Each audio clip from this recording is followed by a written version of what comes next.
Bab 109, Harta Karun Kekosongan Hitam. Bagian 2.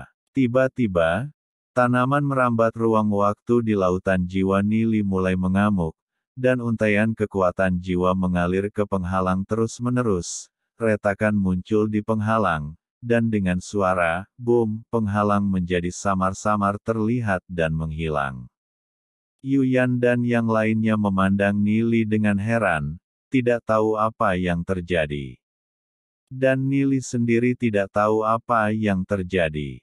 Awalnya, dia berpikir bahwa itu akan membutuhkan beberapa keterampilan untuk menerobos dunia ini. Tetapi yang lebih mengejutkan Nili adalah bagaimana tanaman merambat ruang waktu dapat merangsang kekuatan di lautan jiwa Nili. Dia tidak mengeluarkan perintah. Mungkinkah harta karun di dalamnya beresonansi dengan pokok anggur ruang waktu? Saya melihat Nili terbang ke pulau. Segera Yuyan dan Suyu juga jatuh. Ini adalah surga di sini. Sisi utara pulau terbagi oleh aliran yang berkelok-kelok. Alirannya mengalir perlahan dan sangat jernih. Kerikilnya sebersih mencuci, dan sinar matahari menyinari celah-celah dedaunan, membuat sungai berkilauan. Di selatan pulau, pegunungan menjulang dari tanah, dan pegunungan menjulang ke awan.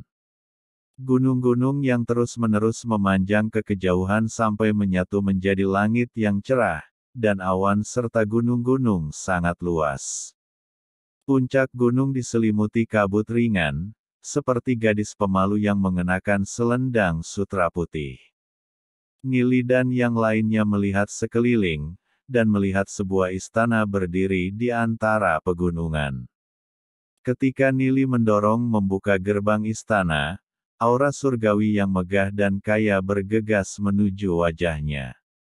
Rambut Nili diledakkan. Tiba-tiba mata Nili berbinar. Istana ini penuh dengan segala macam harta.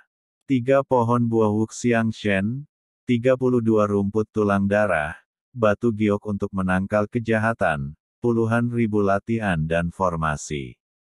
Meskipun ini semua adalah harta tertinggi, yang lebih menarik perhatian Nili adalah 4 peti harta karun di tengah pilar batu istana. Saya tidak tahu apa itu, pindahkan dulu lalu pelajari perlahan. Saya melihat peta gunung dan sungai di tangan Nili.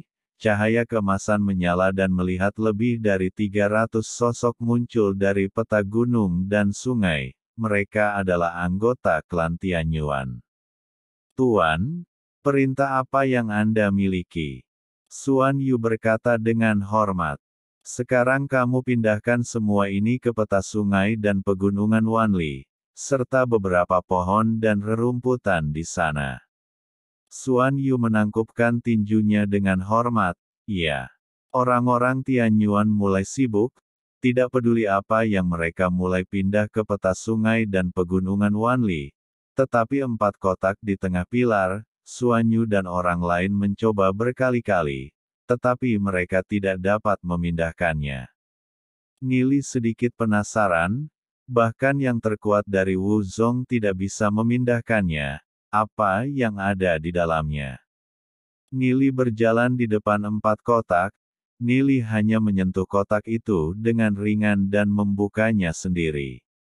Sebuah kekuatan lembut meluap dari kotak itu, sehangat sinar matahari dan semegah air. Mata Nili berbinar. Ini. Ada apa dengan Nili? Yuyan memandang Nili dengan ragu, dan semua orang juga memandang Nili dengan ragu, jelas mereka juga sangat penasaran. Yuyan mendekati Nili. Apa itu Nili? Meskipun Yuyan tidak tahu apa itu, dia bisa merasakan ada kekuatan tak terbatas di dalamnya. Ini adalah 2 potong giok jiwa kuno. Nili menjadi bersemangat. Yuyan sedikit penasaran, tapi melihat ekspresi Nili, dia tahu bahwa hal ini tidak sederhana. Untuk apa giok jiwa kuno ini? Yuyan tidak bisa menahan rasa ingin tahunya. Giok jiwa kuno, Dikatakan bahwa harta semacam ini datang dari luar langit dan dibawa oleh orang kuat misterius. Total ada 6 buah, dan masing-masing bagian mengandung kekuatan ilahi. Buku R. Oh Iblis Ruang Waktu mencatat bahwa giok jiwa kuno semacam ini dapat memperkuat harta apapun dengan kekuatan tingkat dewa. Misalnya, peta ribuan mil sungai dan gunung saya dapat diintegrasikan dengan diri saya selamanya dengan giok jiwa dan darah saya sendiri. Dan 10.000 mil peta sungai dan pegunungan juga akan membangkitkan kekuatan penuhnya. Tidak peduli apa tingkat kultivasi Anda saat ini, bahkan jika Anda hanya penyembuh iblis perak, Anda dapat membangkitkan kekuatannya sepenuhnya. Tetapi saya hanya dapat membangkitkan kekuatan 1/1000 dari 10.000 mil peta sungai dan pegunungan saat ini. Dan ada kegunaan lain untuk benda ini. Setelah mencapai alam Kaisar Agung yang legendaris, kamu bisa menggunakan sepotong giok jiwa kuno untuk menempa harta tingkat dewa sendiri. Yuyan juga sangat terkejut ketika dia mendengar kata-kata Nili. Sepotong kecil giok jiwa memiliki banyak kegunaan. Nili tidak sabar untuk membuka peti harta karun lainnya. Yang kedua adalah 3 kristal langit. Hal semacam ini dapat mengubah garis keturunan roh iblis, menyebabkannya mengalami satu mutasi. 3 harta adalah 3 mutasi.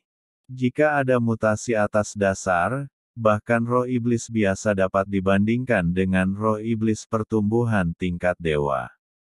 Nili terus membuka yang ketiga, yang merupakan baju besi harta pembunuh dewa. Menurut legenda, itu diperlukan untuk mencapai puncak pencapaian prasasti. Bahkan Nili tidak berani mengakui bahwa prasastinya telah mencapai puncak dunia. Untuk membuatnya dengan kekuatan jiwa Anda sendiri, Anda perlu menggunakan prasasti untuk terus menyempurnakannya. Setelah selesai, Anda perlu memasukkan daging dan darah orang yang memberikan kekuatan jiwa ke dalam api untuk menciptakannya. Karya yang paling sempurna. Secara umum, tidak ada yang akan menempa baju besi atau prajurit pembunuh dewa seperti itu. Bagaimanapun, kondisi penempaan sangat keras. Bahkan jika pencapaian prasasti mencapai puncaknya, mungkin tidak banyak di dunia ini. Itu ringan dan dapat mengubah bentuk dan ukurannya sesuai dengan ukuran tubuh seseorang, dan tidak terlihat saat dipakai di dalam. Jika digunakan untuk pertahanan, itu dapat melemahkan kekuatan serangan yang kuat di alam surga hingga 40%. Nili membuka peti harta karun terakhir lagi, yang berisi 6 telur monster, sama seperti yang ditemukan di rumah harta karun mansion Tuan Kota. Yuyan melihat ketiga telur di depannya, dan sepertinya memikirkan sesuatu. 6 telur ini tidak mungkin telur makhluk seperti Jinbao, kan? Meskipun hal itu terlihat tidak berbahaya, jumlah mereka terlalu banyak. Jika garis keturunan leluhur mereka dibangunkan sebelum mereka terbangun, mereka semua mungkin musnah di hadapan Kaisar Suci. 1 mudah ditangani, ditambah 7 harta emas, ini. Yuyan jelas tidak tahu harus berbuat apa. Dia menatap Nili. Nili juga memiliki ekspresi yang menyakitkan dan bermartabat di wajahnya. Dia tidak tahu apakah dia harus menetas atau tidak. Lupakan saja, ayo singkirkan harta ini. Suatu hari berlalu dengan cepat, dan Nili Yuyan dan yang lainnya juga diteleportasi secara paksa. Dalam sekejap mata, Lu Piao, Xiao Sui, Ye Ziyun, dan Duan Jian juga keluar satu demi satu. Nili, lihat apa yang kutemukan. Semua orang melihat benda di tangan Lu Piao, dan melihat benda itu memancarkan cahaya berwarna-warni. Apakah ini bulu? Semua orang sedikit bingung. Meskipun benda ini terlihat bagus, apakah ada bulu untuk itu? Nili juga sedikit bingung. Dia jelas tidak tahu apa itu, dan dia tidak merasakan kekuatan sama sekali. Mungkinkah itu benar-benar bulu yang hanya bersinar, dan mungkin ada 15 atau 16 bulu ini.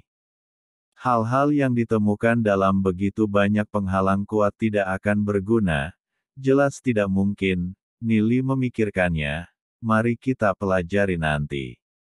Dan Xiao Sue sedang memegang sebuah kotak, membukanya dan ada 16 bola di dalamnya. Dan seperti bulu-bulu yang ditemukan Lupia. Oh, mereka juga berwarna-warni dan tidak merasakan adanya fluktuasi kekuatan.